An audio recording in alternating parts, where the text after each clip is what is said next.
Murid-murid ini pada bingung. Loh, sebenarnya yang menyucikan hidup kita ini siapa gitu?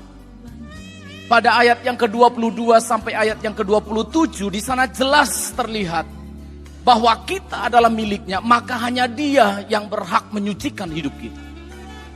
Yesus sendirilah yang menyucikan hidup kita. Tuhan melepaskan diriku dari kuat kuasaku.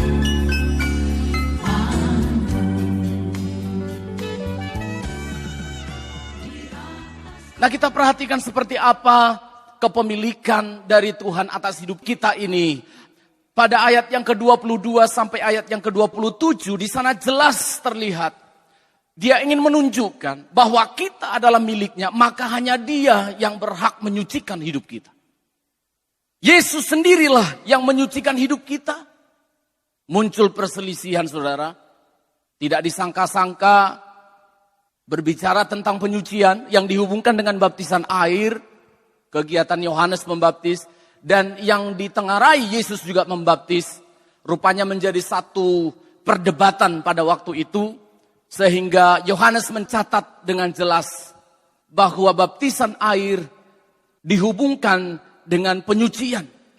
Lalu muncul kebingungan di antara para murid Yohanes yang pada intinya itu mengatakan demikian. Loh, sebenarnya yang menyucikan hidup kita ini siapa gitu?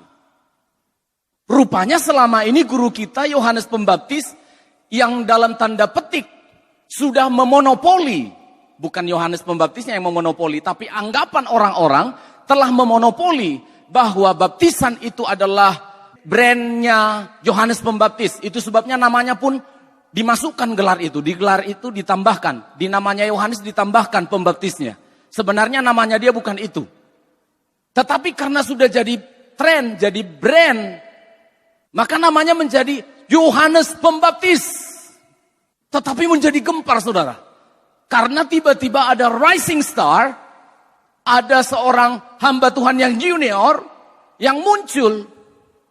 Yang kemudian saking sudah terlalu rame berita-berita hoaxnya, ditengarai bahwa Yesus ini juga ternyata membaptis. Sehingga terjadi keributan, terjadi perselisihan.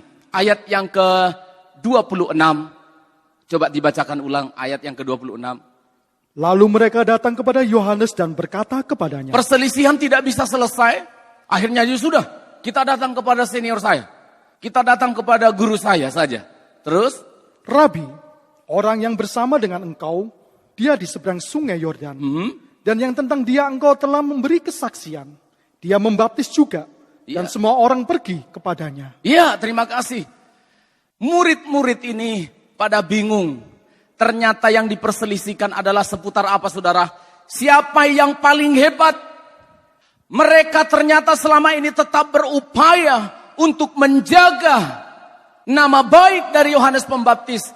Untuk menjaga bagaimana supaya tren mengenai baptisan air ini dipegang, mereknya tetap dipegang oleh Yohanes Pembaptis.